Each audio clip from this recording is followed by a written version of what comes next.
ವೀಕ್ಷಕರೇ, ಅಮೋಘ ವಾರ್ತೆಗಳಿಗೆ ಸ್ವಾಗತ. ನಾನು ನಂದಿನಿ. ಈಗ ಮುಖ್ಯಾಂಶಗಳು. ದಸರಾ ಹಿಂದೂಗಳ ಆರಾಧನೆಯ ಹಬ್ಬ. ಸಂಪ್ರದಾಯವಾಗಿ ದಸರಾ ಉದ್ಘಾಟನೆ ಮಾಡುವುದರಲ್ಲಿ ನನಗೆ ಅಭ್ಯಂತರವಿಲ್ಲ. ಆದರೆ ರಾಜಕೀಯ ಲಾಭಕ್ಕಾಗಿ ಬಾಯಿಗೆ ಬಂದಂತೆ ಹೇಳಿಕೆ ಕೊಡುವುದು ಸರಿಯಿಲ್ಲ. ಕರವೇ ರಾಜ್ಯಾಧ್ಯಕ್ಷ ಟಿ.ಎ. ನಾರಾಯಣಗೌಡ ಹೇಳಿಕೆ. ಜಲಾಶಯ ಯೋಜನೆಯ ಭೂಸ್ವಾಧೀನ ಪ್ರಕರಣದಲ್ಲಿ ಸಾವಿರಾರು ಕೋಟಿ ನಷ್ಟದ ಆತಂಕ. ಸರ್ಕಾರ ತಕ್ಷಣ ಎಚ್ಚರಿಕೆ ವಹಿಸಲಿ. ಮಾಜಿ ಸಚಿವ ಎಚ್.ಡಿ. ರೇವಣ್ಣ ಆಗ್ರಹ. ಸಾಹಿತಿ ಭಾನು ಮುಸ್ತಾಕ್ ಅವರನ್ನು ರಾಜ್ಯ ಸರ್ಕಾರದ ದಸರಾ ಉದ್ಘಾಟನೆಗೆ ಆಹ್ವಾನಿಸಿರುವುದು ನ್ಯಾಯಸಮ್ಮತ ಹಾಗೂ ಸಮರ್ಥನೀಯ. ಜಿಲ್ಲಾ ಮಾಧ್ಯಮ ವಕ್ತಾರ ದೇವರಾಜೇಗೌಡ ಹೇಳಿಕೆ. ವಾರ್ತೆಗಳ ವಿವರ. ದಸರಾ ಹಿಂದೂಗಳ ಆರಾಧನೆಯ ಹಬ್ಬವಾಗಿದ್ದು ಸಂಪ್ರದಾಯದಲ್ಲಿ ಉದ್ಘಾಟನೆ ಮಾಡುವುದರಲ್ಲಿ ನನಗೆ ಅಭ್ಯಂತರವಿಲ್ಲ. ಆದರೆ ಎಷ್ಟು ವರ್ಷಗಳಿಂದ ಬಂದಿರುವ ಪದ್ಧತಿಯನ್ನು ಪಾಲಿಸಲೇಬೇಕು. ಆದರೆ ರಾಜಕೀಯ ಲಾಭಕ್ಕಾಗಿ ಬಾಯಿಗೆ ಬಂದಂತೆ ಹೇಳಿಕೆ ಕೊಡುವುದು ಸರಿಯಿಲ್ಲ ಎಂದು ಕರವೇ ರಾಜ್ಯಾಧ್ಯಕ್ಷ ಟಿ.ಎ. ನಾರಾಯಣಗೌಡ ಹೇಳಿದರು. ಮಾಧ್ಯಮದೊಂದಿಗೆ ಮಾತನಾಡಿದ ಅವರು, ಮೈಸೂರು ದಸರಾ ಉದ್ಘಾಟನೆಗೆ ಸಂಬಂಧಿಸಿದಂತೆ ತಮ್ಮ ಅಭಿಪ್ರಾಯ ತಿಳಿಸಿದ ಅವರು, ದಸರಾ ಉದ್ಘಾಟನೆಗೆ ಯಾರಾದರೂ ಹೋಗಲಿ, ನಾನು ಅವರಿಗೆ ಕುಂಕುಮ ಬಳೆ ಹಾಕಿಕೊಂಡೇ ಹೋಗಬೇಕು ಎಂದು ಹೇಳುವುದಿಲ್ಲ. ಯಾವ ಧರ್ಮದವರೇ ಆಗಲಿ ಮತ್ತೊಂದು ಧರ್ಮದವರ ಸಂಪ್ರದಾಯವನ್ನು ಗೌರವಿಸಿ ಅರ್ಥ ಮಾಡಿಕೊಂಡಾಗ ಅವರಿಗೆ ಗೌರವ ಹೆಚ್ಚುತ್ತದೆ. ಆದ್ದರಿಂದ ಸುಮ್ಮನೆ ಬಾಯಿಗೆ ಬಂದಂತೆ ಹೇಳಿಕೆ ನೀಡುವುದನ್ನು ಬಿಡಬೇಕು ಎಂದು ಹೇಳಿದರು. ಇಲ್ಲ, ನಾನು ನೋಡಿ, ಅವ್ರವ್ರಿಗೆ ಬಿಟ್ಟ ಸಂಪ್ರದಾಯ ಅದು. ಇದು ದಸರಾ ಉದ್ಘಾಟನೆ ಮಾಡೋಕ್ಕೆ ಹೋಗೋರಿಗೆ ನೀವು ಕುಂಕುಮ ಬಳೆ ಹಾಕ್ಕೊಂಡೇ ಹೋಗಬೇಕು ಅನ್ನೋದು ನಾನು ಹೇಳಲಿಕ್ಕೆ ಹೋಗೋದಿಲ್ಲ. ಆದರೆ ಯಾವುದೇ ಧರ್ಮದವರು ಮತ್ತೊಂದು ಧರ್ಮವನ್ನು ಗೌರವಿಸಿದಾಗ, ಅದನ್ನು ಅರ್ಥ ಮಾಡಿಕೊಂಡಾಗ ಅವರಿಗೆ ಅದರ ಗೌರವ ಹೆಚ್ಚುತ್ತೆ ಅಂತ ಅಂದ್ಕೊಂಡಿದ್ದೀನಿ. ಹಾಗಾಗಿ ಸುಮ್ಮನೆ ಬಾಯಿ ಬಂದಂಗೆ ಹೇಳಿಕೆಗಳನ್ನು ಕೊಡೋದು ಬಿಟ್ಟು, ದಸರಾ ಹಿಂದೂಗಳ ಆರಾಧನೆ, ದಸರಾ ಹಿಂದೂಗಳು ನಡೆಸ್ಕೊಂಬಂದಂಥ ಸಂಪ್ರದಾಯ, ಅದರ ಮುಖಾಂತರವೇ ಈ ವರ್ಷದ ದಸರಾವು ನಡೆಯುತ್ತೆ ಅಂತ ಅಂದ್ಕೊಂಡಿದ್ದೀನಿ. ದಸರಾ ಹಿಂದೂಗಳ ಆರಾಧನೆಯ ಹಬ್ಬ. ಇಂದಿನವರೆಗೂ ಈ ಹಬ್ಬವನ್ನು ಹಿಂದೂ ಸಂಪ್ರದಾಯ ಪ್ರಕಾರವೇ ಆಚರಿಸಲಾಗಿದೆ. ಮುಂದೆಯೂ ಅದೇ ಸಂಪ್ರದಾಯ ಮುಂದುವರಿಯಬೇಕು. ಉದ್ಘಾಟನೆ ಮಾಡುವುದರಲ್ಲಿ ನನಗೆ ಅಭ್ಯಂತರವಿಲ್ಲ. ಆದರೆ ಇಷ್ಟು ವರ್ಷಗಳಿಂದ ಬಂದಿರುವ ಪದ್ಧತಿಯನ್ನು ಪಾಲಿಸಲೇಬೇಕು. ರಾಜಕೀಯ ಲಾಭಕ್ಕಾಗಿ ಅಥವಾ ಸ್ವಂತ ಆಲೋಚನೆಗಾಗಿ ನಾನು ಹೀಗೆ ದಸರಾ ಉದ್ಘಾಟನೆ ಮಾಡುತ್ತೇನೆ ಎಂದು ಹೇಳುವುದು ಸರಿಯಲ್ಲ. ಕನ್ನಡ ತಾಯಿ ಭುವನೇಶ್ವರಿಯ ಬಗ್ಗೆ ಕೆಲವರು ಲಘುವಾಗಿ ಮಾತನಾಡುವುದು ಬೇಸರದ ಸಂಗತಿ. ಭುವನೇಶ್ವರಿಯನ್ನು ದೇವಿಯಾಗಿ ಪೂಜಿಸುವ ಪದ್ಧತಿ ಇಂದಿನದು ಅಲ್ಲ. ಬನವಾಸಿ ರಾಜಮನೆತನದ ಕಾಲದಿಂದಲೇ ಕನ್ನಡಿಗರ ನಂಬಿಕೆಯ ಕೇಂದ್ರವಾಗಿದ್ದಾಳೆ. ನೀವು ದಸರಾ ಉದ್ಘಾಟನೆ ಮಾಡುವುದಕ್ಕೆ ನಮ್ಮ ಭಿನ್ನಾಭಿಪ್ರಾಯವಿಲ್ಲ. ಆದರೆ ಕೆಲ ಹೇಳಿಕೆಗಳು ಕನ್ನಡಿಗರಿಗೆ ಅವಮಾನ ತರುವಂತಿವೆ. ಅಂತಹ ಹೇಳಿಕೆಗಳಿಂದ ದೂರ ಉಳಿದು ದಸರಾ ಉದ್ಘಾಟನೆ ಮಾಡಿದರೆ ತಪ್ಪಿಲ್ಲ ಎಂದು ಹೇಳಿದರು. ದಸರಾವನ್ನ ಉದ್ಘಾಟನೆಯನ್ನು ಮಾಡಲಿಕ್ಕೆ ಅಭ್ಯಂತರ ಇಲ್ಲ, ಉದ್ಘಾಟನೆ ಮಾಡಿ. ಆದರೆ ಇಲ್ಲಿವರೆಗೂ ಏನು ಸಂಪ್ರದಾಯ ನಡ್ಕೊಂಡು ಬಂದಿದೆಯೋ ಆ ಸಂಪ್ರದಾಯದ ಮುಖಾಂತರವೇ ದಸರಾ ಉದ್ಘಾಟನೆ ಆಗಬೇಕು ಹೊರತು ನನಗೆ ಅದು ಸಂಬಂಧವಿಲ್ಲ ಅನ್ನೋ ರೀತಿಯಲ್ಲಿ ನಾವು ಏನೆಲ್ಲ ಹೇಳಿಕೆಯನ್ನು ಕೊಡೋದನ್ನ ಮೊದಲು ನಿಲ್ಲಿಸಬೇಕಾಗತ್ತೆ. ಯಾಕೆಂದರೆ ಯಾವುದೋ ಒಂದು ಧರ್ಮದ ಸಂಪ್ರದಾಯ ಇಲ್ಲಿವರೆಗೂ ದಸರಾವನ್ನು ಮುನ್ನಡೆಸ್ಕೊಂಡು ಬಂದಿದೆ. ಅದೇ ಸಂಪ್ರದಾಯದ ಪ್ರಕಾರವೇ ದಸರಾ ಉದ್ಘಾಟನೆ ಆಗಬೇಕು ಹೊರತು ನಿಮ್ಮ ರಾಜಕೀಯ ತೆವಲಿಗಾಗಲಿ, ನಿಮ್ಮ ಸ್ವಂತ ಆಲೋಚನೆಗಳಿಗಾಗಲಿ, ನಾನು ಹೀಗೆ ದಸರಾವನ್ನು ಉದ್ಘಾಟನೆ ಮಾಡ್ತೀನಿ, ಹೀಗೆ ನಾನು ನಡ್ಕೋತೀನಿ ಅನ್ನೋದು ಅದು ಸರಿಯಾದ ಕ್ರಮ ಅಲ್ಲ. ಕನ್ನಡದ ಭುವನೇಶ್ವರಿಯ ಬಗ್ಗೆ ಅವರು ಮಾತಾಡುವಾಗ ಲಘುವಾಗಿ ಮಾತಾಡ್ತಾರೆ. ಭುವನೇಶ್ವರಿಗೆ ಅರಿಶಿಣ ಕುಂಕುಮವನ್ನು ನೀವು ಹಚ್ಚಿಬಿಟ್ಟು ದೇವರು ಮಾಡಿ ಕೂರಿಸ್ಬಿಟ್ರೆ ನಾವೇನು ಮಾಡಬೇಕು ಅನ್ನೋ ಪ್ರಶ್ನೆ ಮುಂದಿದೆ. ಭುವನೇಶ್ವರಿಯನ್ನು ಎಲ್ಲ ಧರ್ಮೀಯರು ಆರಾಧಿಸ್ತಾರೆ. ಕರ್ನಾಟಕದಲ್ಲಿರುವಂಥ ಎಲ್ಲ ಧರ್ಮೀಯರು ಆರಾಧಿಸ್ತಾರೆ. ಅದು ಅವ್ರಿಗೆ ಚೆನ್ನಾಗಿ ಗೊತ್ತಿರಬೇಕು. ಅದೇನು ಈಗ ಹುಟ್ಟಿದ್ದಲ್ಲ. ಅವ್ರು ಹುಟ್ಟೋದಕ್ಕಿಂತ ಮುಂಚೆಲ್ಲೇ ಭುವನೇಶ್ವರಿ ಹುಟ್ಟಿತ್ತು. ಭುವನೇಶ್ವರಿ ಇದ್ಲು ಬನವಾಸಿಯಲ್ಲಿ. ಅವತ್ತಿನ ಬನವಾಸಿಯ ಆ ರಾಜಮನೆತನ ಭುವನೇಶ್ವರಿಯನ್ನು ಆರಾಧಿಸ್ಕೊಂಡು ಬಂದರು. ಆ ಭುವನೇಶ್ವರಿ ಮುಖಾಂತರ ಇಡೀ ಕರ್ನಾಟಕದ ಕನ್ನಡಿಗರಿಗೆ ಒಂದು ರೀತಿಯಲ್ಲಿ ಭಕ್ತಿ ಭಾವ ಕನ್ನಡದ ವಿಚಾರದಲ್ಲಿ ಬಂದಂಥದ್ದು. ಭುವನೇಶ್ವರಿ ಬಗ್ಗೆ ಮಾತಾಡೋದಾದರೆ ನೀವು ನಾಳೆ ಚಾಮುಂಡಿ ಬಗ್ಗೆ ಮಾತಾಡಲ್ಲ ಅನ್ನೋ ಯಾವ ಗ್ಯಾರಂಟಿ? ಭುವನೇಶ್ವರಿ ಬಗ್ಗೆ ಮಾತಾಡೋರಿಗೆ, ಭುವನೇಶ್ವರಿಯನ್ನು ಒಂದು ಧರ್ಮದ ಹಿನ್ನೆಲೆಯಲ್ಲಿ ನೋಡೋರಿಗೆ, ಚಾಮುಂಡಿ ದಸರಾದ ಪ್ರಮುಖ ಮೈಸೂರು ಮಹಾರಾಜರ ದಸರಾ ಕಾರ್ಯಕ್ರಮದ ಆರಾಧ್ಯ ದೇವತೆ ಚಾಮುಂಡಿಯನ್ನು ನೀವು ಯಾಕೆ ಒಪ್ಕೋತೀರಿ? ಚಾಮುಂಡಿ ಒಪ್ಕೊಳ್ಳಲ್ಲ ಅನ್ನೋದಾದರೆ, ಭುವನೇಶ್ವರಿ ಒಪ್ಕೊಳ್ಳಲ್ಲ ಅನ್ನೋದಾದರೆ ಮತ್ತು ದಸರಾವನ್ನು ಹೇಗೆ ಉದ್ಘಾಟನೆ ಮಾಡ್ತೀರಿ ಅನ್ನೋ ಪ್ರಶ್ನೆ ಎಲ್ಲರ ಪ್ರಶ್ನೆ ಅದು. ಹಾಗಾಗಿ ನೀವು ದಸರಾ ಉದ್ಘಾಟನೆ ಮಾಡೋದ್ರಲ್ಲಿ ನಮ್ಮ ಭಿನ್ನಾಭಿಪ್ರಾಯ ಇಲ್ಲ. ಆದರೆ ಕೆಲವು ನಿಮ್ಮ ಹೇಳಿಕೆಗಳಿದಾವಲ್ಲ, ಅದು ಕನ್ನಡಿಗರಿಗೆ ಮಾಡಿದ ಅಪಮಾನ ಅಂತ ಹೇಳಿ ನನಗೆ ಅನಿಸುತ್ತೆ. ಅದಕ್ಕಾಗಿ ದಯವಿಟ್ಟು ಅಂಥ ಹೇಳಿಕೆಗಳಿಂದ ದೂರ ಉಳಿದು ದಸರಾ ಉದ್ಘಾಟನೆ ಮಾಡಿದ್ರೆ. ಜಲಾಶಯ ಯೋಜನೆಗಳ ಭೂಸ್ವಾಧೀನಕ್ಕೆ ಸಂಬಂಧಿಸಿದಂತೆ ಹೊಸ ಹುನ್ನಾರ ನಡೆಯುತ್ತಿದ್ದು, ಸರ್ಕಾರ ಎಚ್ಚರಿಕೆ ವಹಿಸದಿದ್ದರೆ ಸಾವಿರಾರು ಕೋಟಿ ರೂಪಾಯಿ ಆರ್ಥಿಕ ನಷ್ಟ ಸಂಭವಿಸುವ ಆತಂಕವಿದೆ ಎಂದು ಮಾಜಿ ಸಚಿವ ಎಚ್.ಡಿ. ರೇವಣ್ಣ ಎಚ್ಚರಿಸಿದರು. ಪ್ರವಾಸಿ ಮಂದಿರದಲ್ಲಿ ಮಾಧ್ಯಮದೊಂದಿಗೆ ಮಾತನಾಡಿದ ಅವರು, 1986ರಲ್ಲಿ ಈ ಯೋಜನೆಗಳ ಅಡಿಯಲ್ಲಿ ಭೂಮಿಯನ್ನು ಸ್ವಾಧೀನಪಡಿಸಿಕೊಂಡಾಗ ಪ್ರತಿ ಎಕರೆಗೆ 3 ರಿಂದ 5 ಸಾವಿರ ರೂಪಾಯಿ ಪರಿಹಾರ ನಿಗದಿಯಾಗಿತ್ತು. ಆ ಸಮಯದಲ್ಲಿ ಈ ಪರಿಹಾರ ಮೊತ್ತವನ್ನು ಒಪ್ಪದ ಭೂಮಾಲೀಕರು ತಕ್ಷಣ ಕೋರ್ಟ್ ಮೊರೆ ಹೋದರು. ನಂತರ 2004-05ರಲ್ಲಿ ಹಲವು ಪ್ರಕರಣಗಳು ಇತ್ಯರ್ಥವಾಗಿ ಪರಿಹಾರ ಮೊತ್ತವನ್ನು ಎಕರೆಗೆ 29,500 ರಿಂದ 30,000 ರೂಪಾಯಿಗೆ ಏರಿಸಲಾಗಿತ್ತು. ಹೈಕೋರ್ಟ್ ಇತ್ತೀಚೆಗೆ ಕೇವಲ 5 ವರ್ಷಗಳ ವಿಳಂಬವನ್ನು ಸಹಿಸದೆ ಅರ್ಜಿಯನ್ನು ವಜಾ ಮಾಡಿದೆ. ಆದರೆ ಜಿಲ್ಲಾ ನ್ಯಾಯಾಲಯವು 18-20 ವರ್ಷಗಳ ವಿಳಂಬವನ್ನು ಮನ್ನಾ ಮಾಡಿ ಎಕರೆಗೆ 12 ಲಕ್ಷ ರೂಪಾಯಿ ಪರಿಹಾರ ನಿಗದಿ ಮಾಡಿದೆ. ಶಾಸನಬದ್ಧ ಸವಲತ್ತುಗಳನ್ನು ಸೇರಿಸಿದರೆ ಪರಿಹಾರ ಮೊತ್ತವು ಎಕರೆಗೆ ಕನಿಷ್ಠ 80 ಲಕ್ಷದಿಂದ 1 ಕೋಟಿ ರೂಪಾಯಿಗೆ ಏರಲಿದೆ. ಈ ಹೊಣೆಗಾರಿಕೆಯನ್ನು ಕಾವೇರಿ ನೀರಾವರಿ ನಿಗಮವೇ ಹೊರುವ ಪರಿಸ್ಥಿತಿ ಬಂದಿದೆ. ಈ ರೀತಿಯ ಇನ್ನು 600 ರಿಂದ 800 ಪ್ರಕರಣಗಳು ನ್ಯಾಯಾಲಯದಲ್ಲಿ ಬಾಕಿ ಇದ್ದು, ಎಲ್ಲಕ್ಕೂ ಇದೇ ರೀತಿಯ ತೀರ್ಪು ಬರಲು ಸಾಧ್ಯತೆ ಇದೆ. ಹಾಗಾದರೆ ನಿಗಮವು ಮತ್ತು ರಾಜ್ಯ ಸರ್ಕಾರವು ಸಾವಿರಾರು ಕೋಟಿ ರೂಪಾಯಿ ನಷ್ಟ ಅನುಭವಿಸಬೇಕಾಗುತ್ತದೆ ಎಂದು ಅವರು ಎಚ್ಚರಿಸಿದರು. ಈ ಭಾಗದ ಮೈಸೂರು ಜಿಲ್ಲೆ ಇರ್ಬೋದು, ಹಾಸನ ಜಿಲ್ಲೆಯ ನೀರಾವರಿ ಯೋಜನೆಗಳು ಮಾಡೋದಕ್ಕೆ ಒಂದು ನಿಗಮನ ಮಾಡಿದ್ದಾರೆ. ಹೇಮಾವತಿ ಯೋಜನೆ ಇರ್ಬೋದು, ತುಮಕೂರು ವಲಯ ಇರ್ಬೋದು, ಗೊತ್ತಾಯ್ತಾ ಸರ್? ಮತ್ತು ಇದು ಕಾವೇರಿ ದಕ್ಷಿಣ ವಲಯ ಅಂತೇಳಿ ಚೀಫ್ ಇಂಜಿನಿಯರ್ ಆಫೀಸ್ ಐತೆ ಮೈಸೂರಲ್ಲಿ. ಇವು 3ಕ್ಕೂ ಒಂದು ಸೇರಿ ಒಂದು ಕಾವೇರಿ ನೀರಾವರಿ ನಿಗಮ ಅಂತ ಮಾಡ್ಯಾರೆ. ನಾನು ಹೇಳ್ತಾ ಇಲ್ಲ,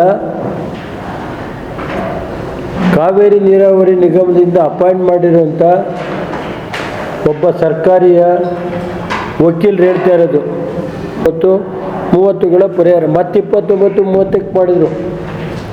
ಮತ್ತು ಇದನ್ನು ಅಪೀಲ್ ಹೋಗಿ 40 ವರ್ಷಗಳ 40 ಇಯರ್ಸ್ ಮಾಡೋಕ್ಕೆ ಬರೋಲ್ಲ. 3 ಸಾರಿ ತಗೊಂಡ್ರು, 2,000ಕ್ಕೆ ಒಂದು ಸಾರಿ ತಗೊಂಡಾಯ್ತು, ಮತ್ತು 29,000ಕ್ಕೆ ತಗೊಂಡಾಯ್ತು. ಈಗ 40 ವರ್ಷ ಆದಮೇಲೆ 413 ಅಡಿಯಲ್ಲಿ 20 ವರ್ಷಗಳ ಹಿಂದಿನ ನ್ಯಾಯಾಲಯ ತೀರ್ಮಾನವು ಇಲ್ಲಿಯ ಪ್ರಕರಣಗಳಿಗೆ ಇವತ್ತೇನೈತೆ ಅಂದರೆ ಇದನ್ನು ಸುಮಾರು 18ರಿಂದ ಇದಕ್ಕೆ 1 ಲಕ್ಷ ಎಷ್ಟು ಎಕರೆಗೆ ಎಷ್ಟಪ್ಪ ಕಾಲ ಮೀರಿ ವಿಳಂಬ ಮಾಡಿ ಅಪೀಲ್ದಾರರ ಜಮೀನಿಗೆ ಎಕರೆಗೆ ಎಷ್ಟು ಸರ್? 12 ಲಕ್ಷ ಅಲ್ವಾ ಸರ್?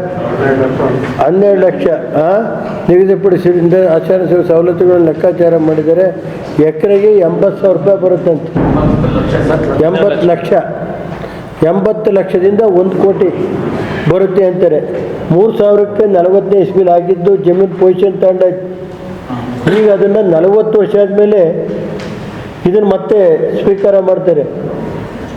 1 ಕೋಟಿ ಅವ್ರೇನು ಹೇಳ್ತಾರೆ, LAC ಪ್ರಕರಣಗಳು ಹಾಲಿ ಇರುವ ನ್ಯಾಯಾಲಯದ ನೋಂದಣಿಯಾಗಿರುವಂಥ ಸುಮಾರು 600ರಿಂದ 800 ಅಪೀಲುಗಳು ದಾಖಲಾಗಿದ್ದು, ಅಂದರೆ ಸುಮಾರು ಇದೇ ರೀತಿ ನಿಗಮವು 1,000 ಕೋಟಿ ಆರ್ಥಿಕ ನಷ್ಟ ಭರಿಸಬೇಕಾಗುತ್ತೆ.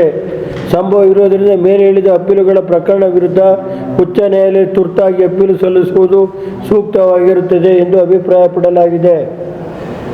2,000 ರೂಪಾಯಿಗಿರೋದನ್ನ 3,000 ಇರೋದು 1 ಕೋಟಿ ಒಂದು ಎಕರೆಗೆ.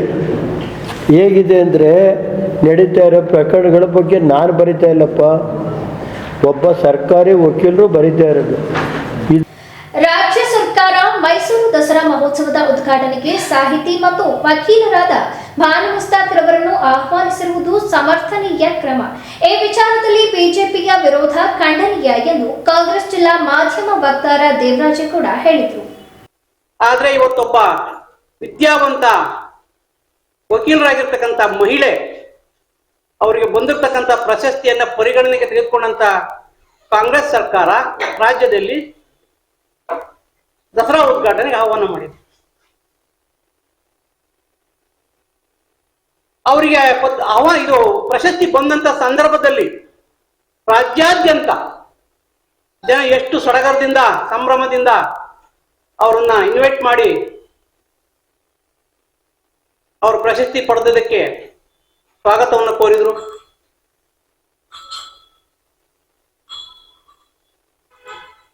ಸ್ವಾಗತ ಮಾಡಿದ್ದಲ್ದೇನೆ ಭಾನು ಮುಸ್ತಾಕ್ ಅವರಿಗೆ ಎಷ್ಟು ಜನ ಗಾರ್ಲ್ಯಾಂಡ್ ಮಾಡಿದ್ದು, ಗ್ರೀಟ್ ಮಾಡಿದ್ದು. ಇಷ್ಟೆಲ್ಲ ನಡೆದಂತ ಸಂದರ್ಭದಲ್ಲಿ ಸರ್ಕಾರ ಅವರ ಸಾಧನೆಯನ್ನ ಮನಗಂಡು ಪ್ರಥಮ ಬಾರಿಗೆ ದಸರಾ ಹಬ್ಬಕ್ಕೆ ಆಹ್ವಾನವನ್ನು ನೀಡಿದೆ. ಆ ಸಂದರ್ಭದಲ್ಲಿ ಹಲವಾರು ಸಂಘ ಸಂಸ್ಥೆಗಳು ಕೂಡ, ಹಲವಾರು ಪಕ್ಷದವರು, ಸಂಘ ಸಂಸ್ಥೆಯವರು, ಚಿಂತಕರು ಎಲ್ಲರೂ ಕೂಡ ಅವರನ್ನು ಸತ್ಕಾರ ಮಾಡಿದರು. ಇವತ್ತು ಸಂಘ ಸಂಸ್ಥೆಯವರು ವಾಯ್ಸೇ ಎತ್ತೇ ಇಲ್ಲ.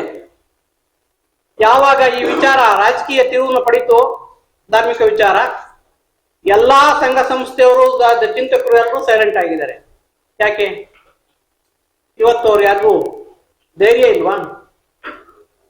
ಸಾಧನೆ ಮಾಡಿದಾಗ ಅವ್ರು ಬೆನ್ನಿ ನಿಂತವರು,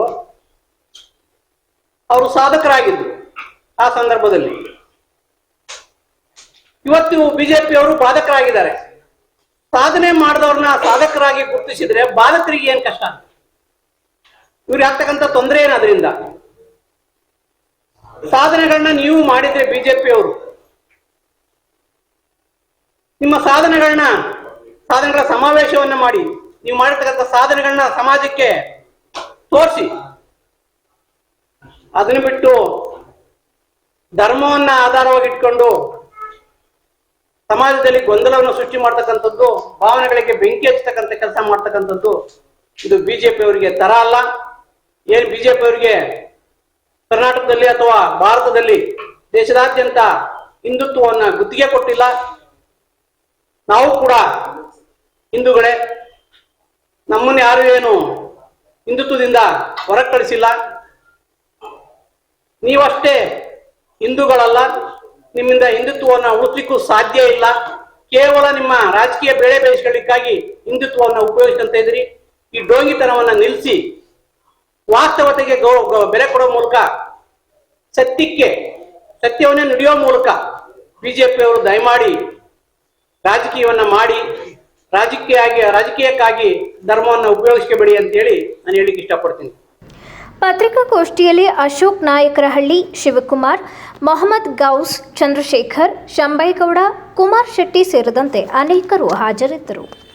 ವಿಧಾನಸೌಧದಲ್ಲಿ ಕುಳಿತಿರುವವರು ಕನ್ನಡಕ್ಕಾಗಿ ಹೋರಾಟ ಮಾಡಿ ಜೈಲಿಗೆ ಹೋಗಿಲ್ಲ, ಆದರೆ ನಾವು ಭಾಷೆಗಾಗಿ ಹೋರಾಡಿ ಜೈಲು ಅನುಭವಿಸಿದ್ದೇವೆ. ಅನೇಕ ರಾಜಕಾರಣಿಗಳು ತಮ್ಮ ತಪ್ಪುಗಳಿಂದ ಜೈಲು ಸೇರಿದರೆ, ನಾವು ಮಾತ್ರ ಕನ್ನಡ ನಾಡು ನುಡಿಗಾಗಿ ಜೈಲು ಕಂಡಿದ್ದೇವೆ ಎಂದು ಕರ್ನಾಟಕ ರಕ್ಷಣಾ ವೇದಿಕೆ ರಾಜ್ಯಾಧ್ಯಕ್ಷ ಟಿ.ಎ. ನಾರಾಯಣಗೌಡ ಹೇಳಿದರು. ನಗರದ ಬಿಎಂ ರಸ್ತೆ ಬಳಿ ಇರುವ ಜ್ಞಾನಾಕ್ಷಿ ಕಲ್ಯಾಣ ಮಂಟಪದಲ್ಲಿ ಮಂಗಳವಾರದಂದು ಕರ್ನಾಟಕ ರಕ್ಷಣಾ ವೇದಿಕೆ ವತಿಯಿಂದ ಹಮ್ಮಿಕೊಳ್ಳಲಾಗಿದ್ದ ಕರವೇ ಬೃಹತ್ ಜಿಲ್ಲಾ ಕಾರ್ಯಕಾರಿಣಿ ಸಭೆಯನ್ನು ಉದ್ಘಾಟಿಸಿ ಮಾತನಾಡಿದ ಅವರು, ವಿಧಾನಸೌಧದಲ್ಲಿ ಕುಳಿತಿರುವವರು ಕನ್ನಡಕ್ಕಾಗಿ ಹೋರಾಟ ಮಾಡಿ ಜೈಲಿಗೆ ಹೋಗಿಲ್ಲ, ಆದರೆ ನಾವು ಭಾಷೆಗಾಗಿ ಹೋರಾಡಿ ಜೈಲು ಅನುಭವಿಸಿದ್ದೇವೆ. ಅನೇಕ ರಾಜಕಾರಣಿಗಳು ತಮ್ಮ ತಪ್ಪುಗಳಿಂದ ಜೈಲು ಸೇರಿದರೆ, ನಾವು ಮಾತ್ರ ಕನ್ನಡ ನಾಡು ನುಡಿಗಾಗಿ ಜೈಲು ಕಂಡಿದ್ದೇವೆ. ಕರ್ನಾಟಕವನ್ನ ಬೇರೆಯವರ ಕೈಗೆ ಕೊಡಲ್ಲ, ನೀವು ನಮ್ಮ ನಾಡಿಗೆ ಬಂದಿದ್ದೀರಿ, ಇಲ್ಲಿ ಅತಿಥಿಗಳಾಗಿ ಬದುಕಿ ಎಂದು ಹೇಳಿದರು. ನಾವು ಹಗಲು ರಾತ್ರಿಯಿಂದಲೇ ಪೊಲೀಸ್ನವ್ರ ಕೈಗೆ ಕೇಸ್ ಹಾಕಿಸ್ಕೊಂಡು ಜೈಲಿಗೆ ಹೋಗಿ ಕೋಟ್ಯಾಂತರ ರೂಪಾಯಿ ಹಣ ಖರ್ಚು ಮಾಡಿ ಬೀದಿಯಲ್ಲಿ ನಿಂತು ಹೋರಾಟ ಮಾಡ್ತಾರೆ. ಈ ಬಡ್ಡಿ ಮಕ್ಕಳೆಲ್ಲ ಹೋಗಿ ವಿಧಾನಸೌಧದಲ್ಲಿ ಕೂತ್ಕೊಂಡು ಮಜಾ ಮಸ್ತಿ ಮಾಡ್ತಾರೆ. ಇವನು ಯಾವನಾದ್ರೂ ಒಬ್ಬ ನಾನು ಕನ್ನಡಿಗ, ನನ್ನ ಭಾಷೆ ಕನ್ನಡ, ನನ್ನ ನೆಲ ಕನ್ನಡ, ನನ್ನ ಛಲ ಕನ್ನಡ, ನನ್ನ ಬದುಕು ಕನ್ನಡ ಅಂತ 224 ಜನ ಕೂತಿದಾರಲ್ಲ, ಅವನು ಯಾವನು ಒಂದ್ ದಿವಸ ಮಾತಾಡಲಿ, ಒಂದ್ ದಿವಸ ಮಾತಾಡಲಿ. ಯಾರು ಮಾತಾಡಿದ್ದು? ನಾವು ಮಾತಾಡಿದ್ದು.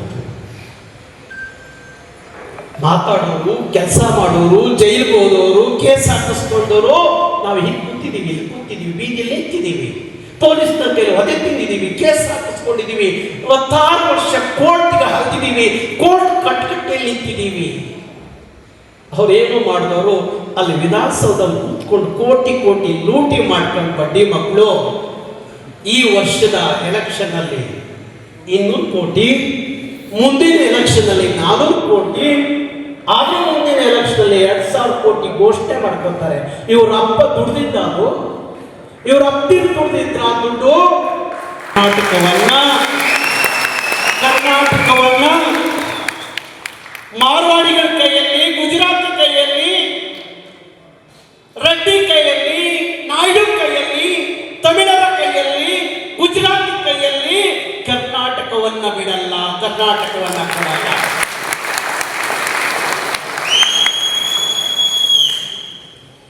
ನಮ್ಮ ಊರಿಗೆ ಬಂದಿದ್ದೀರಿ, ನಮ್ಮ ನಾಡಿಗೆ ಬಂದಿದ್ದೀರಿ,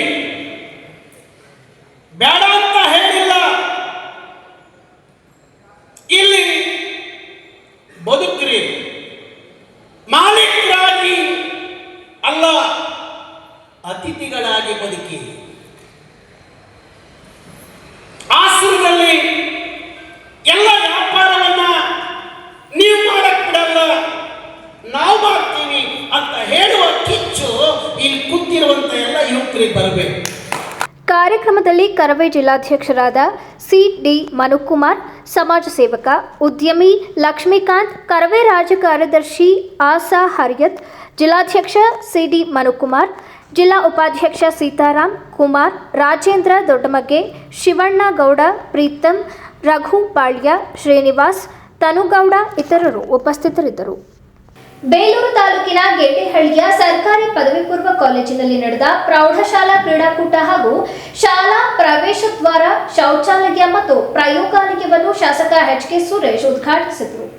ಬೇಲೂರು ಕಸಬಾ ವಲಯ ಮಟ್ಟದ ಕ್ರೀಡಾಕೂಟವು ಕ್ಷೇತ್ರ ಶಿಕ್ಷಣಾಧಿಕಾರಿಗಳ ಕಚೇರಿ ಹಾಗೂ ಗೆಂಡೆಹಳ್ಳಿಯ ಸರ್ಕಾರಿ ಪದವಿ ಪೂರ್ವ ಕಾಲೇಜಿನ ಪ್ರೌಢಶಾಲಾ ವಿಭಾಗ ಇವರ ಸಂಯುಕ್ತಾಶ್ರಯದಲ್ಲಿ ನಡೆಯಿತು. ಈ ಕ್ರೀಡಾಕೂಟವನ್ನು ಉದ್ಘಾಟಿಸಿ ಮಾತನಾಡಿದ ಶಾಸಕರು, ಶಿಕ್ಷಣಕ್ಕೆ ಹೆಚ್ಚು ಒತ್ತು ನೀಡುವ ನಿಟ್ಟಿನಲ್ಲಿ ಶಿಕ್ಷಕರು ಶಿಕ್ಷಣದ ಜೊತೆಗೆ ಮಕ್ಕಳಿಗೆ ಉತ್ತಮ ರೀತಿಯಲ್ಲಿ ಸಂಸ್ಕಾರ ಹಾಗೂ ಸಂಸ್ಕೃತಿಯನ್ನು ಕಲಿಸಬೇಕಿದೆ. ಕ್ರೀಡಾಕೂಟದಲ್ಲಿ ಭಾಗವಹಿಸಿದ ಎಲ್ಲರೂ ಗೆಲ್ಲುವುದು ಅಸಾಧ್ಯ, ಆದರೆ ಎಲ್ಲರೂ ಗೆಲುವಿಗಾಗಿ ಪ್ರಯತ್ನಿಸುವ ಮತ್ತು ಗೆದ್ದವರನ್ನು ಅಭಿನಂದಿಸುವ ಗುಣ ರೂಢಿಸಿಕೊಳ್ಳಬೇಕು. ಹಾಗೆಯೇ ಈ ಕ್ರೀಡಾಕೂಟವು ಭಾರತಕ್ಕೆ 3 ಬಾರಿ ಒಲಿಂಪಿಕ್ ಚಿನ್ನವನ್ನು ಗೆದ್ದು ತಂದುಕೊಟ್ಟಂತಹ ಧ್ಯಾನ್ ಚಂದ್ ಅವರ ಜನ್ಮದಿನದಂದು ನಡೆಯುತ್ತಿರುವುದು ನಿಜವಾಗಿಯೂ ಅರ್ಥಪೂರ್ಣವಾಗಿದೆ ಎಂದು ಹೇಳಿದರು. ದೈಹಿಕ ಶಿಕ್ಷಣಕ್ಕೆ ಒತ್ತನ್ನು ಕೊಡ್ತಕ್ಕಂಥದ್ದು, ಮಾನಸಿಕವಾಗಿ ನಾವೆಷ್ಟೆಲ್ಲ ಸದೃಢರಾಗಿದ್ರೂ ಸಹ ದೈಹಿಕ ಅಂತಕ್ಕಂಥದ್ದು ಬಹು ಮುಖ್ಯವಾಗಿರ್ತಕ್ಕಂಥದ್ದು.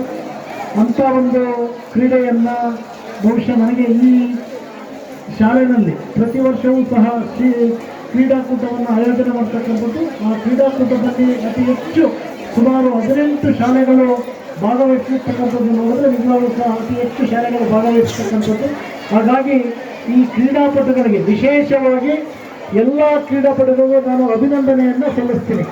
ಏಕೆ ಅಂತಂದರೆ ಕ್ರೀಡೆಗೆ ಒತ್ತನ್ನು ಕೊಡ್ತಕ್ಕಂಥದ್ದು ನಮ್ಮೆಲ್ಲರ ಆದ್ಯ ಕರ್ತವ್ಯ. ಇವತ್ತು ನಾವೆಲ್ಲ ಇದು ನೋಡಿದಂಗೆ ಈ ಶಾಲಾ ಆವರಣ, ಶಾಲಾ ಕಟ್ಟಡ, ಕಳೆದ ಸಲ ಬಂದಾಗ ಶೌಚಾಲಯದ ಸಮಸ್ಯೆಯನ್ನು ಹೇಳಿದರು. ನನಗೆ ಶೌಚಾಲಯ ಸಮಸ್ಯೆಯನ್ನು ಹೇಳಿದಾಗ ಮುಂದಿನ ಸಲ ಬರೋದ್ರೊಳಗಡೆ ಶೌಚಾಲಯ ಆಗಿರಬೇಕು ಅಂತಕ್ಕಂಥದ್ದನ್ನು ಹೇಳಿದ್ದು. ಶೌಚಾಲಯ ಆದರೆ ಮಾತ್ರ ಇಲ್ಲಿಗೆ ಬರ್ತಕ್ಕಂಥದ್ದು ಅಂತ ಹೇಳಿದ್ದು. ನಮಗೆ ಗುತ್ತಿಗೆದಾರರು ಕಡೆ ಹಾಕಿದ್ದೆ, ಕೊಟ್ಟ ಮಾತನ್ನು ಉಳಿಸ್ಕೋಬೇಕಪ್ಪ, ನಾವು ಯಾವುದೇ ಥರದಿಂದ ಆಗಿದ್ರೆ ಮಾತ್ರ ಅಲ್ಲಿ ಬರೋಕ್ಕೆ ಸಾಧ್ಯ. ನಮಗೆ ಈ ಕಾರ್ಯಕ್ರಮದಲ್ಲಿ ಕ್ಷೇತ್ರ ಶಿಕ್ಷಣಾಧಿಕಾರಿಗಳಾದ ಶ್ರೀ ರಾಜೇಗೌಡರು, S Ganesh, Prakash Chinnenahalli, GK Kumar, Kenchegowda K, Darshan GJ, Sandeep Kalleri, Ravindra Kumar, GD Mehboob Khan, ಶಾಲೆಯ ಪ್ರಾಂಶುಪಾಲರು, ಉಪನ್ಯಾಸಕರು, ಶಿಕ್ಷಕರು ಹಾಜರಿದ್ದರು. ಈಗ ಜಾಹೀರಾತು. ಹಾಸನ ಜಿಲ್ಲಾ ಸಹಕಾರ ಕೇಂದ್ರ ಬ್ಯಾಂಕ್ ನಿಯಮಿತ. ನಮ್ಮ ಬ್ಯಾಂಕಿನಲ್ಲಿ ತೊಡಗಿಸುವ ಠೇವಣಿ, ಉಳಿತಾಯ ಖಾತೆ ಮತ್ತು ಫಿಕ್ಸೆಡ್ ಡೆಪಾಸಿಟ್ಗಳಿಗೆ ಸಾಮಾನ್ಯ ಜನರಿಗೆ ಮತ್ತು ಹಿರಿಯ ನಾಗರಿಕರಿಗೆ ಉತ್ತಮ ಬಡ್ಡಿ ದರ ದೊರೆಯುತ್ತದೆ. ಬ್ಯಾಂಕಿನಲ್ಲಿ ತೊಡಗಿಸಿರುವ ಠೇವಣಿಗಳಿಗೆ ಆರ್ಬಿಐನ ನಿರ್ದೇಶನದಂತೆ ಪ್ರತಿ ವ್ಯಕ್ತಿಗೆ ಗರಿಷ್ಠ 5 ಲಕ್ಷ ರುಗಳವರೆಗೆ ವಿಮಾ ಸೌಲಭ್ಯವಿರುತ್ತದೆ. ಬ್ಯಾಂಕಿನಿಂದ ಗ್ರಾಹಕರಿಗೆ ಮತ್ತು ಉದ್ದಿಮೆದಾರರಿಗೆ ಉಚಿತವಾಗಿ ರೇಸರ್ ಪೇ QR ಕೋಡ್ ಅನ್ನು ನೀಡಲಾಗುತ್ತಿದೆ. ಹಾಸನ ಜಿಲ್ಲೆಯಾದ್ಯಂತ HDCC ಬ್ಯಾಂಕ್ 34 ಶಾಖೆಗಳನ್ನು ಹೊಂದಿದ್ದು, ಕೋರ್ ತಂತ್ರಜ್ಞಾನದಡಿ 34 ಶಾಖೆಗಳಲ್ಲಿ ಅಂತರ್ಶಾಖಾ ವ್ಯವಹಾರದ ಸೌಲಭ್ಯವಿದ್ದು, RTGS, ನೆಫ್ಟ್, POS, ATM ಮತ್ತು ಇ-ಕಾಮರ್ಸ್ ಸೌಲಭ್ಯವಿರುತ್ತದೆ.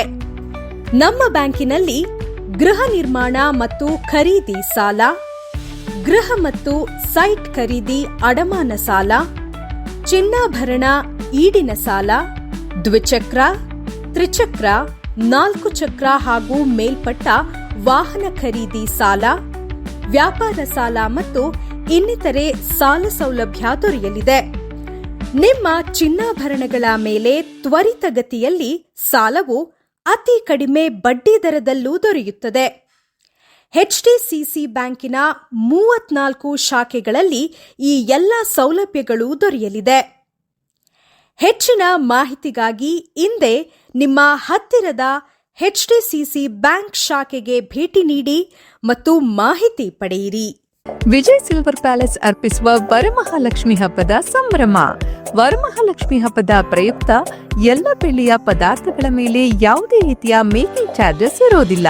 ಬೆಳ್ಳಿ ಆಭರಣಗಳ ಮೇಲೆ 15% ರಿಯಾಯಿತಿಯನ್ನ ಪಡೆಯಬಹುದು. ನಮ್ಮಲ್ಲಿ ಬೆಳ್ಳಿಯ ತಟ್ಟೆ, ಬೆಳ್ಳಿಯ ಚೊಂಬು, ಬೆಳ್ಳಿಯ ದೀಪದ ಕಂಬಗಳು, ಬೆಳ್ಳಿಯ ಉಡುಗೊರೆಗಳು, ಬೆಳ್ಳಿಯ ಫೋಟೋ ಫ್ರೇಮ್, ಬೆಳ್ಳಿಯ ಆಂಟಿಕ್ ಆಭರಣಗಳು, ಬೆಳ್ಳಿಗೆ ಚಿನ್ನದ ಪಾಲಿಶ್ ಮಾಡಿದ ಆಭರಣಗಳು ದೊರೆಯುತ್ತದೆ.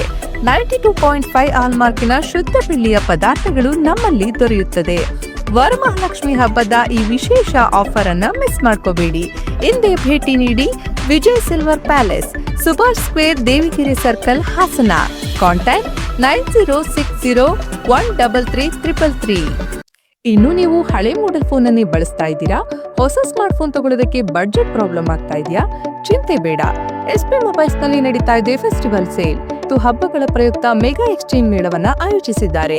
ನಿಮ್ಮ ಯಾವುದೇ ಹಳೆಯ ಸ್ಮಾರ್ಟ್ ಫೋನ್ ಅನ್ನ ಕೊಟ್ಟು ಹೊಸ ಸ್ಮಾರ್ಟ್ ಫೋನ್ ಅನ್ನ ಖರೀದಿ ಮಾಡಬಹುದು.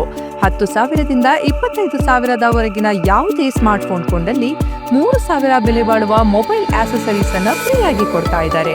ವಿಶೇಷ ಆಫರ್ ಅಂದ್ರೆ 25,000ಕ್ಕೂ ಮೇಲ್ಪಟ್ಟ ಸ್ಮಾರ್ಟ್ ಫೋನ್ ಕೊಂಡಲ್ಲಿ 5,000 ಬೆಲೆ ಬಾಳುವ ಮೊಬೈಲ್ ಆಕ್ಸೆಸರೀಸ್ ಅನ್ನ ಫ್ರೀಯಾಗಿ ಪಡೆಯಬಹುದು. ಕಡಿಮೆ ಬಡ್ಡಿ ದರದಲ್ಲಿ ಆಕರ್ಷಕ ಲೋನ್ ಮೇಳವನ್ನು ಆಯೋಜಿಸಿದ್ದು, ಸಿಬಿಲ್ ಸ್ಕೋರ್ ಇಲ್ಲದಿದ್ರೂ ನೀವೀಗ ಸ್ಮಾರ್ಟ್ ಫೋನ್ ಅನ್ನ ಖರೀದಿಸಬಹುದು. ಇನ್ನು ತಡ ಯಾಕೆ? SP ಮೊಬೈಲ್ಸ್ ಅವರ ಫೆಸ್ಟಿವಲ್ ಸೇಲ್ ನಲ್ಲಿ ಹೊಸ ಸ್ಮಾರ್ಟ್ ಫೋನ್ ಅನ್ನ ತಗೊಳ್ಳಿ. ಮುಂಬರುವ ಹಬ್ಬಗಳಾದ ಸಂಭ್ರಮದಿಂದ ಆಚರಿಸಿ. SP ಮೊಬೈಲ್ಸ್, ಗಂಧದ ಕೋಟೆ ಎದುರು, ಆಸಿ ರಸ್ತೆ, ಹಾಸನ. ಕಾಂಟ್ಯಾಕ್ಟ್ 9035937854, 8073743652 ಮತ್ತು 8197265252.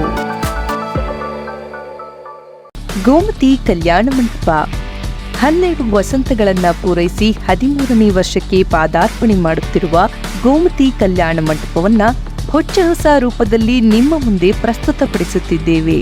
ಅತ್ಯಾಧುನಿಕವಾಗಿ ನವೀಕರಣಗೊಂಡ ಕಲ್ಯಾಣ ಮಂಟಪದಲ್ಲಿ 1,500 ಜನರು ಪಾಲ್ಗೊಳ್ಳಬಹುದಾದ ಬ್ಯಾಂಕ್ವೆಟ್ ಹಾಲ್, 700 ಜನರು ಊಟ ಮಾಡಬಹುದಾದ ಡೈನಿಂಗ್ ಹಾಲ್ ಇದ್ದು, ಮದುವೆ, ಬೀಗರ ಔತಣ, ನಾಮಕರಣ ಮತ್ತು ಎಲ್ಲ ಶುಭ ಸಮಾರಂಭಗಳಿಗೆ, ಸಸ್ಯಾಹಾರಿ ಮತ್ತು ಮಾಂಸಾಹಾರಿ ಔತಣಗಳಿಗೆ ಹಾಲ್ ಅನ್ನ ನೀಡಲಾಗುತ್ತದೆ. 4 ಎಕರೆಗೂ ಅಧಿಕ ಜಾಗದಲ್ಲಿ ವಾಹನಗಳಿಗೆ ಉತ್ತಮವಾದ ಪಾರ್ಕಿಂಗ್ ವ್ಯವಸ್ಥೆ ಸಹ ಲಭ್ಯವಿದೆ. ನಿಮ್ಮ ಕುಟುಂಬದ ಸುಂದರ ಕಾರ್ಯಕ್ರಮಗಳನ್ನು ಅತ್ಯುತ್ತಮ ಕ್ಷಣಗಳನ್ನಾಗಿ ಮಾರ್ಪಾಡಾಗಿಸಲು ಒಂದು ಒಳ್ಳೆಯ ಜಾಗ, ಅದುವೇ ನಮ್ಮ ಗೋಮತಿ ಕಲ್ಯಾಣ ಮಂಟಪ. ಗೋಮತಿ ಕಲ್ಯಾಣ ಮಂಟಪ, ಕೋರ್ಟ್ ಹೊಸ ಬಸ್ ನಿಲ್ದಾಣದ ಹತ್ತಿರ, ಚನ್ನಪಟ್ಟಣ ಬಡಾವಣೆ, ಹೊಳೆನರಸೀಪುರ ರಸ್ತೆ, ಹಾಸನ. ಬುಕಿಂಗ್ ಹಾಗೂ ಹೆಚ್ಚಿನ ಮಾಹಿತಿಗಾಗಿ ಸಂಪರ್ಕಿಸಿ 9448427261 8970568666.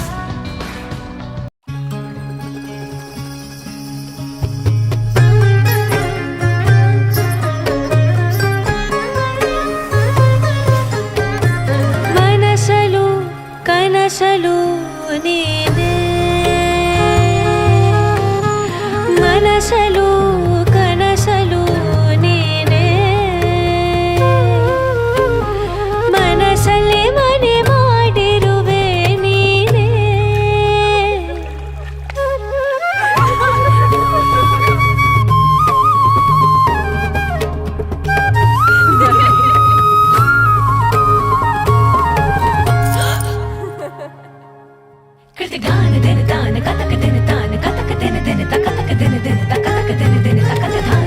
ಮನಸಲು ಕನಸಲು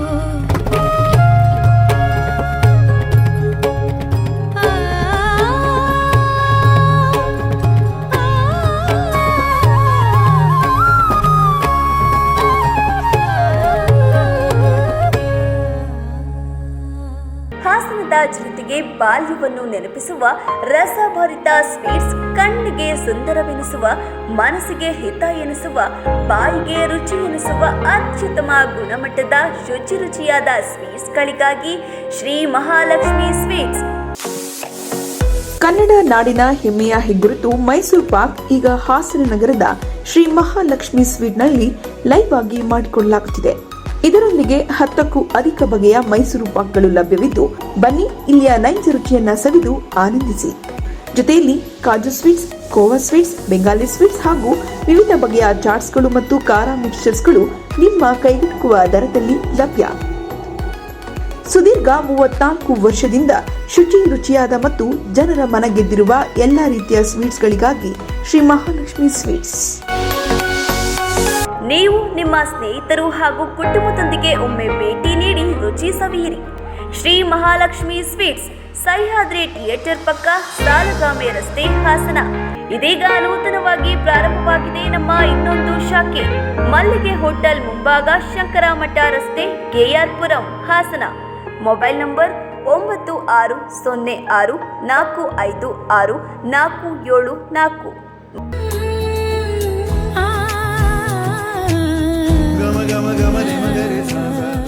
ಮತ್ತೊಮ್ಮೆ ವಾರ್ತೆಗಳಿಗೆ ಸ್ವಾಗತ. ದಸರಾ ಉದ್ಘಾಟನೆಯ ವಿಚಾರವಾಗಿ ಸಮಾಜದೊಳಗೆ ಪರ ವಿರೋಧ ಸಂಘರ್ಷ ತೀವ್ರಗೊಳ್ಳುತ್ತಿರುವ ಈ ಸಮಯದಲ್ಲಿ ನೀವು ಸ್ವಯಂ ಹಿಂದೆ ಸರಿದು ಕನ್ನಡ ತಾಯಿಗೆ ಮತ್ತು ನಾಡಿಗೆ ಗೌರವ ತೋರಿಸಿದರೆ ಅದರಿಂದ ನಿಮ್ಮ ಪ್ರತಿಷ್ಠೆ ಮತ್ತಷ್ಟು ಹೆಚ್ಚಾಗುತ್ತದೆ ಎಂದು ರಾಷ್ಟ್ರ ರಕ್ಷಣಾ ಸೇನೆ ರಾಜ್ಯ ಸಂಚಾಲಕ ಸುರೇಶ್ ಗೌಡ ಮನವಿ ಮಾಡಿದರು. ಏನಪ್ಪಾ ಅಂತಂದ್ರೆ, ಏನು ಈ 2025 ಈ ನಮ್ಮ ರಾಜ್ಯ ಸರ್ಕಾರ ಶ್ರೀಮತಿ ಬಾನು ಮುಸ್ತಾಕ್ರವ್ರನ್ನ ಆಯ್ಕೆ ಮಾಡಿದೆ. ಈ ಆಯ್ಕೆ ಮಾಡಿದ ನಂತರ ಬಹಳಷ್ಟು ಜನ ವಿರೋಧ ಮತ್ತೆ ಪರ, ಅಂದ್ರೆ ಕೆಲವರು ತಿರಸ್ಕಾರ ಮಾಡ್ತಾ ಇದ್ದಾರೆ, ಕೆಲವರು ಪುರಸ್ಕರಿಸ್ತಿದ್ದಾರೆ. ಈ ರೀತಿ ವಿಚಾರಗಳನ್ನು ನಡೆದು ಮೊನ್ನೆ ಏನು ಪ್ರತಾಪ್ ಸಿಂಹ ಅವರು ಮಾಜಿ ಸಂಸದರು ಅವರ ಸೋಷಿಯಲ್ ಮೀಡಿಯಾದಲ್ಲಿ ಒಂದು ವಿಡಿಯೋನ ಹಾಕಿದ್ರು. ಅದರಲ್ಲಿ ಬಾನು ಮುಸ್ತಾಕ್ರವರು ಮುಂಚೆ ಯಾವುದೋ ಒಂದು ಕನ್ನಡ ಸಮ್ಮೇಳನದಲ್ಲಿ ಹೇಳಿರೋ ಒಂದು ವಿಡಿಯೋನಲ್ಲಿ ಅವರೇನು ಹೇಳ್ತಿದ್ದಾರೆ, ನೀವು ಕನ್ನಡ ತಾಯಿಯನ್ನ ಭುವನೇಶ್ವರಿ ಅಂತ ಮಾಡಿ ಹಳದಿ ಕುಂಕುಮ ಲೇಪನ ಮಾಡಿ ಇಟ್ರಿ, ನಾನೆಲ್ಲಿ ನಿಲ್ಬೇಕು ಅಂತ. ಅಂದ್ರೆ ಇದರ ಅರ್ಥ ಅವ್ರಿಗೆ ಕನ್ನಡಾಂಬೆನ ಭುವನೇಶ್ವರಿ ಅಂತ ಒಪ್ಪಲು ಅವರು ತಯಾರಿರ್ಲಿಲ್ಲ ಅನ್ನೋ ರೀತಿಯಲ್ಲಿ ಅರ್ಥ ಬರ್ತಿದ್ದಾರೆ. ಈ ವಿಚಾರ ಇಟ್ಕೊಂಡು ಬಹಳಷ್ಟು ಸ್ಯಾಟಲೈಟ್ ಚಾನೆಲ್ಗಳು, ಯೂಟ್ಯೂಬ್, ಎಲ್ಲಾ ಕಡೆ ಚಾನೆಲ್ಗಳಲ್ಲಿ ಪರ ವಿರೋಧದ ಸಿಕ್ಕಾಪಟ್ಟೆ ಚರ್ಚೆಗಳು ನಡೀತಾ ಇದೆ. ನಮ್ಮ ಅನಿಸಿಕೆ ಏನಪ್ಪಾ ಅಂತಂದ್ರೆ, ನಮ್ದು ದೇಶ ವಿದೇಶಗಳಿಂದ ಅತಿಥಿಗಳು ನಮ್ಮ ಮೈಸೂರು ದಸರಾಗೆ ಬರ್ತಾರೆ. ನಮಗ್ ಗೊತ್ತಿರೋ ಪ್ರಕಾರ ನಾವು ಚಿಕ್ಕದ್ರಿಂದನೂ ದಸರಾ ಅಂತಂದ್ರೆ ಒಂದು ಸಡಗರ, ಸಂಭ್ರಮ, 9 ದಿನ ನವರಾತ್ರಿ ಮಾಡಿ ಅದ್ರ ಸಂತೋಷನೇ ಒಂದು ಇಮ್ಮಡಿಯಾಗಿರುತ್ತೆ. ಫಸ್ಟ್ ಟೈಮ್ ಈ ತರ ಈ ಒಂದು ಉದ್ಘಾಟನೆ ಮಾಡೋ ವ್ಯಕ್ತಿನೇ ಒಂದು ವಿವಾದಾತ್ಮಕವಾಗಿ ಬೇಕು ಬೇಡ ಚರ್ಚೆಗಳಲ್ಲಿ ಹೊರಗಡೆ, ಅಂದ್ರೆ ಬೇರೆ ಬೇರೆ ದೇಶ ವಿದೇಶಗಳ ಅತಿಥಿಗಳಿಗೂ ಈ ಒಂದು ವಿಚಾರಗಳು ತಿಳಿದ್ರೆ ಅದು ಬಹಳ ಅಭಾಸವಾಗಿ ಕಾಣುತ್ತೆ ಅನ್ನೋದು ನಮ್ಮ ಅನಿಸಿಕೆ. ಮತ್ತೆ ಇನ್ನೊಂದು ವಿಚಾರ ಏನಪ್ಪಾ ಅಂತಂದ್ರೆ, ಈ ಸರ್ಕಾರ ಅವರನ್ನ ಆಯ್ಕೆ ಮಾಡಿದೆ, ಸಂತೋಷ. ಅದಕ್ಕೆ ಅವರು ಯಾವುದು ಸಾಹಿತ್ಯದ ಅಂದ್ರೆ ಸಾಹಿತ್ಯದ ಮಾನದಂಡದ ಮೇಲೆ ಅವ್ರನ್ನ ಮಾಡಿದ್ದಾರೆ. ಬಟ್ ನಮ್ಮ ಈಗ ಮನವಿ, ಇವ್ರು ಏನು ಬಾನು ಮುಸ್ತಾಕರ್ ಅವರಿಗೆ ನಮ್ಮ ಮನವಿ ಏನು ಅಂತಂದ್ರೆ, ಈ ರೀತಿ ಚರ್ಚೆ ಪರ ವಿರೋಧ ಈ ನಮ್ಮವರೇ ಸಂಘರ್ಷ ಮಾಡ್ಕೊಂಡು ಆ ಸಂಭ್ರಮದ ಹಬ್ಬಗಳನ್ನ ಒಂದು ಮುಕ್ಕು ಮಾಡೋ ಬದಲಿಗೆ ತಾವಾಗಿ ಅಂದ್ರೆ ತಾವು ಬಹಳ ಗೌರವಯುತವಾಗಿ ಸಾಹಿತಿ ಆಗಿರೋದ್ರಿಂದ ಈ ಎಲ್ಲ ನಮ್ಮ ನಾಡು ಬಹಳ ಶಾಂತಿ ಬೀಡು, ಸರ್ವಧರ್ಮಗಳ ಬೀಡು ಅಂತ ನಾವೇನ್ ಹೇಳ್ತೀವಿ, ಇಲ್ಲಿ ಅವ್ರಾಗವ್ರೆ ಬಹಳ ಪ್ರೀತಿಯಿಂದ ವಿನಯವಾಗಿ ಈ ಉದ್ಘಾಟನೆಯಿಂದ ಹಿಂದರಿದು ಬಿಟ್ರೆ ಈ ಎಲ್ಲಾ ಸಮಸ್ಯೆಗಳು ಪರಿಹಾರ ಸಿಗುತ್ತೆ ಅನ್ನೋದು ನಮ್ಮ ಅನಿಸಿಕೆ. ಪತ್ರಿಕಾಗೋಷ್ಠಿಯಲ್ಲಿ ರಾಷ್ಟ್ರ ರಕ್ಷಣಾ ಸೇನೆ ಜಿಲ್ಲಾ ಸಂಚಾಲಕ ರಾಜೇಶ್ ಕೆಂಡೇನಹಳ್ಳಿ, ಧರ್ಮನಾಯಕ್, ಪವನ್ ಇತರರು ಉಪಸ್ಥಿತರಿದ್ದರು. ಕಳೆದ 3 ವರ್ಷಗಳಲ್ಲಿ ಮಕ್ಕಳ ಮೇಲೆ ನಡೆದ ಲೈಂಗಿಕ ದೌರ್ಜನ್ಯ ಮತ್ತು ಲೈಂಗಿಕ ಹಲ್ಲೆಗೆ ಸುಮಾರು 14 ಪ್ರಕರಣಗಳಿಗೆ ವಿಶೇಷ ನ್ಯಾಯಾಲಯವು ಜೈಲು ಶಿಕ್ಷೆ ಮತ್ತು ದಂಡ ವಿಧಿಸಿದೆ ಎಂದು ಪೋಕ್ಸೋ ನ್ಯಾಯಾಲಯದ ವಿಶೇಷ ಅಭಿಯೋಜಕರಾದ ಶ್ರೀನಿವಾಸ ಗೌಡ ತಿಳಿಸಿದರು. ಕೋರ್ಟ್ ಆವರಣದಲ್ಲಿರುವ ತಮ್ಮ ಕಚೇರಿಯಲ್ಲಿ ಮಾಧ್ಯಮದೊಂದಿಗೆ ಮಾತನಾಡಿ, ಜಿಲ್ಲಾ ಪೋಕ್ಸೋ ವಿಶೇಷ ನ್ಯಾಯಾಲಯದಲ್ಲಿ 2022 ಜೂನ್ 22ರಿಂದ 2025 ಆಗಸ್ಟ್ವರೆಗೂ ಸುಮಾರು 14 ಪ್ರಕರಣಗಳಲ್ಲಿ ಮಕ್ಕಳ ಮೇಲೆ ಲೈಂಗಿಕ ದೌರ್ಜನ್ಯ ಮತ್ತು ಲೈಂಗಿಕ ಹಲ್ಲೆ ಕೇಸುಗಳಲ್ಲಿ ವಿಶೇಷ ನ್ಯಾಯಾಲಯದಿಂದ 14 ಪ್ರಕರಣಗಳಲ್ಲಿ ಜೈಲು ಶಿಕ್ಷೆ ಮತ್ತು ದಂಡವನ್ನು ವಿಧಿಸಲಾಗಿದೆ. ಅಪ್ರಾಪ್ತ ಬಾಲಕಿಯರ ಮೇಲೆ ಅತ್ಯಾಚಾರ ಮಾಡಿದ ಅಪರಾಧಿಗಳಿಗೆ ಪೋಕ್ಸೋ ಕಾಯ್ದೆಯಡಿ ಶಿಕ್ಷೆ ಕಟ್ಟಿಟ್ಟ ಬುತ್ತಿ. ಈ ರೀತಿ ಅತ್ಯಾಚಾರಗಳು ಹೆಚ್ಚಿನ ಪ್ರಕಾರದಲ್ಲಿ ನಡೆಯುತ್ತಿದ್ದು, ಜೊತೆಗೆ ಬಾಲ್ಯ ವಿವಾಹಗಳು ನಡೆಯುತ್ತಿದೆ. ಈಗಾಗಲೇ ವಿಶೇಷ ಕೋರ್ಟಿನ ನ್ಯಾಯಾಧೀಶರು ಅತ್ಯಾಚಾರಿಗಳಿಗೆ ಶಿಕ್ಷೆ ನೀಡುವುದರ ಮೂಲಕ ಎಚ್ಚರಿಕೆ ಕೊಟ್ಟಿದ್ದಾರೆ ಎಂದು ಹೇಳಿದರು. ಹಾಸನ ಜಿಲ್ಲಾ ವಿಶೇಷ ಪೋಕ್ಸೋ ನ್ಯಾಯಾಲಯದಲ್ಲಿ 2000 ಜೂನ್ 22ರಿಂದ ಈ ತಹವರೆಗೆ ಸುಮಾರು 14 ಪ್ರಕರಣಗಳಲ್ಲಿ ಮಕ್ಕಳ ಮೇಲೆ ಲೈಂಗಿಕ ದೌರ್ಜನ್ಯ ಮತ್ತು ಲೈಂಗಿಕ ಹಲ್ಲೆ ಪ್ರಕರಣಗಳಲ್ಲಿ ವಿಶೇಷ ನ್ಯಾಯಾಲಯದಿಂದ 14 ಪ್ರಕರಣಗಳಲ್ಲಿ ಜೈಲು ಶಿಕ್ಷೆ ಮತ್ತು ದಂಡವನ್ನು ವಿಧಿಸಲಾಗಿದೆ. ಅಪ್ರಾಪ್ತ ಬಾಲಕಿಯರ ಮೇಲೆ ಅತ್ಯಾಚಾರವನ್ನು ಮಾಡಿದಂಥ ಅಪರಾಧಿಗಳಿಗೆ ಈ ವಿಶೇಷ ನ್ಯಾಯಾಲಯದಲ್ಲಿ ಪೋಕ್ಸೋ ಕಾಯ್ದೆಯಡಿ ಶಿಕ್ಷೆ ಕಟ್ಟಿಟ್ಟ ಬುತ್ತಿ.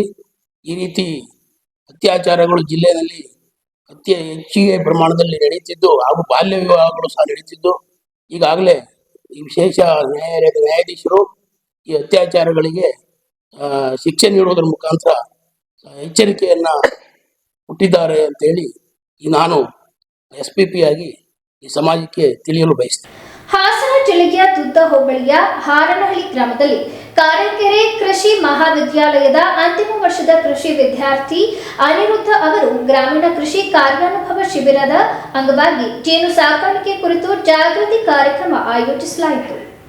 ಸಂಪನ್ಮೂಲ ವ್ಯಕ್ತಿಯಾಗಿ ಭಾಗವಹಿಸಿದ ಕೃಷಿ ಕೀಟಶಾಸ್ತ್ರದ ವಿಭಾಗದ ಸಹ ಪ್ರಾಧ್ಯಾಪಕಿ ಡಾಕ್ಟರ್ ಸೌಮ್ಯ ಎ ಜೇನು ಸಾಕಾಣಿಕೆಯ ಆರ್ಥಿಕ ಮಹತ್ವ, ಜೇನುಗೂಡುಗಳ ನಿರ್ವಹಣೆ, ವಿವಿಧ ಜೇನುಹುಳು ಜಾತಿಗಳು, ರೋಗ ಕೀಟ ನಿಯಂತ್ರಣ ಹಾಗೂ ಮಧು ಉತ್ಪಾದನೆ ವಿಧಾನಗಳ ಕುರಿತು ರೈತರಿಗೆ ವಿವರಿಸಿದರು. ಜೇನು ಸಾಕಾಣಿಕೆ ಮೂಲಕ ಪರ್ಯಾಯ ಆದಾಯ ವೃದ್ಧಿ, ಬೆಳೆಗಳಲ್ಲಿ ಪರಾಗಸ್ಪರ್ಶದ ಮೂಲಕ ಉತ್ಪಾದನೆ ಹೆಚ್ಚಳ ಹಾಗೂ ಗ್ರಾಮೀಣ ಉದ್ಯಮಾಭಿವೃದ್ಧಿ ಸಾಧ್ಯತೆಗಳ ಬಗ್ಗೆ ವಿಶೇಷವಾಗಿ ಚರ್ಚಿಸಲಾಯಿತು. ಈ ಕಾರ್ಯಕ್ರಮವು ರೈತರಿಗೆ ಜೇನು ಸಾಕಾಣಿಕೆಯನ್ನು ಪೂರಕ ಉದ್ಯಮವಾಗಿ ಅಳವಡಿಸಿಕೊಳ್ಳಲು ಉತ್ತೇಜನ ನೀಡಿತು. ಕೊನೆಯಲ್ಲಿ ಮತ್ತೊಮ್ಮೆ ಮುಖ್ಯಾಂಶಗಳು. ದಸರಾ ಹಿಂದೂಗಳ ಆರಾಧನೆಯ ಹಬ್ಬ. ಸಂಪ್ರದಾಯವಾಗಿ ದಸರಾ ಉದ್ಘಾಟನೆ ಮಾಡುವುದರಲ್ಲಿ ನನಗೆ ಅಭ್ಯಂತರವಿಲ್ಲ. ಆದರೆ ರಾಜಕೀಯ ಲಾಭಕ್ಕಾಗಿ ಬಾಯಿಗೆ ಬಂದಂತೆ ಹೇಳಿಕೆ ಕೊಡುವುದು ಸರಿಯಿಲ್ಲ. ಕರವೇ ರಾಜ್ಯಾಧ್ಯಕ್ಷ TA ನಾರಾಯಣಗೌಡ ಹೇಳಿಕೆ. ಜಲಾಶಯ ಯೋಜನೆಯ ಭೂಸ್ವಾಧೀನ ಪ್ರಕರಣದಲ್ಲಿ ಸಾವಿರಾರು ಕೋಟಿ ನಷ್ಟದ ಆತಂಕ. ಸರ್ಕಾರ ತಕ್ಷಣ ಎಚ್ಚರಿಕೆ ವಹಿಸಲಿ. ಮಾಜಿ ಸಚಿವ HD ರೇವಣ್ಣ ಆಗ್ರಹ. ಸಾಹಿತಿ ಬಾನು ಮುಸ್ತಾಕ್ ಅವರನ್ನು ರಾಜ್ಯ ಸರ್ಕಾರದ ದಸರಾ ಉದ್ಘಾಟನೆಗೆ ಆಹ್ವಾನಿಸಿರುವುದು ನ್ಯಾಯಸಮ್ಮತ ಹಾಗೂ ಸಮರ್ಥನೀಯ. ಜಿಲ್ಲಾ ಮಾಧ್ಯಮ ವಕ್ತಾರ ದೇವರಾಜೇಗೌಡ ಹೇಳಿಕೆ. ಮುಂದಿನ ವಾರ್ತಾ ಸಂಚಿಕೆಯಲ್ಲಿ ಮತ್ತೊಮ್ಮೆ ಭೇಟಿಯಾಗೋಣ. ನಮಸ್ಕಾರ.